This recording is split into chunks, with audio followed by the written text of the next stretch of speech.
Hi, welcome to Bearded Meeple. Today, we're going to take a look at a game for 2 to 4 players, ages 14 plus, and it'll play in about 45 minutes or so. Now in the game, you have workers, and they'll be milling about the board, collecting resources, and you'll be able to activate manipulators to help you achieve the most points and win.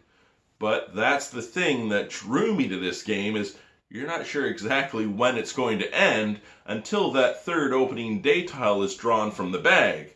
And then that's it, it's over. You'll be doing your thing and going along and strategizing and planning, and all of a sudden, what? It's done? But I want to... And that's it. Score your points, and hopefully you'll win. So it's that added little stress that made me really enjoy the game. It's brought to us by Grey Fox Games. It's City of Gears. Let's take a look at it. In the game, there are a number of components. Tiles will make up the city. There's industrial, science, and wealth. Each tile will indicate what is needed to access its ability. A tile will also carry a link bonus. Points will be awarded at game end based on area control. We have tokens for prestige, which is points, and we have 3 types of resources: steam, gears, and zap.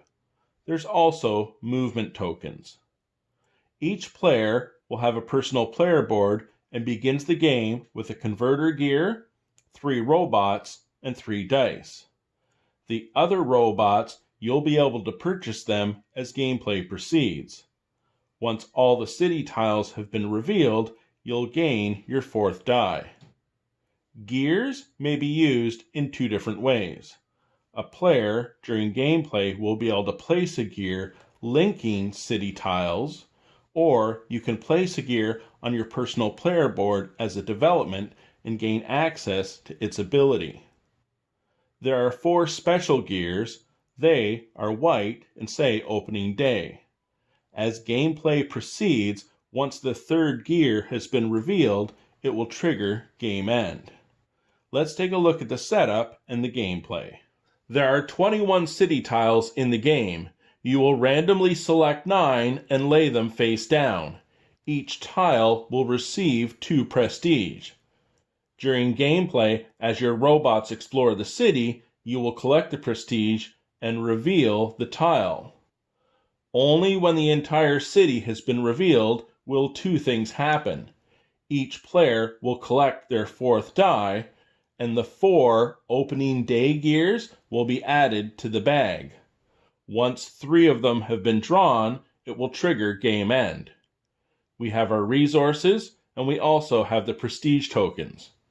Each player will connect their board to the city, and they begin with their converter gear, 3 robots to use, and 3 robots to purchase later. They also have their tokens and their dice. We're ready to begin.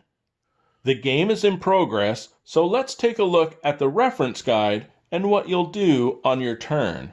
I'm not going to go into each aspect of every rule. I'll do an overview so you get a feel for the game. The first thing you'll do is produce resources by rolling your production dice. With this roll, I've earned a zap, a steam, and 2 gears. A zap, that will let your worker move quicker and further through the board based on your links. You can also use it to attack an opponent. A steam and a movement will let you move from one city tile to the next wherever you have a link. And gears, those let you draw tokens from the bag. Let's say I rolled 4 gears. I could draw 4, but I'm only ever going to place 2. You can place 1 as a link or another as a development. You can use their abilities once per turn. You will then activate city tiles. Wherever you have a robot, you can also pay the additional resource and gain access to that ability. And there's also the link bonus.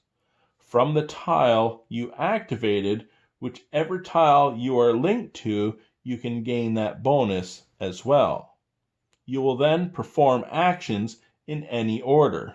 You can move, you can draw gears, remember 1 as a development, 1 as a link, and you can also use zaps. 1 zap will destroy an opponent's robot, 2 will demolish their gear. You can also pay to construct new robots at this time. And then we have the spoil overages. You can store 1 of each type of resource. There's a wild spot where you can place 1 as well, and you can store as many movement tokens as you like. You can also exchange a zap for a prestige, and remember prestige is points for game end. So for the game, you're going to roll dice, gain resources, activate tiles, and gain link bonuses, and then you will move because maybe you want to gain bonuses and activate other tiles later in the game. You will draw gears to gain new abilities. These gears can be replaced as your row becomes full, and you will also want to attack opponents.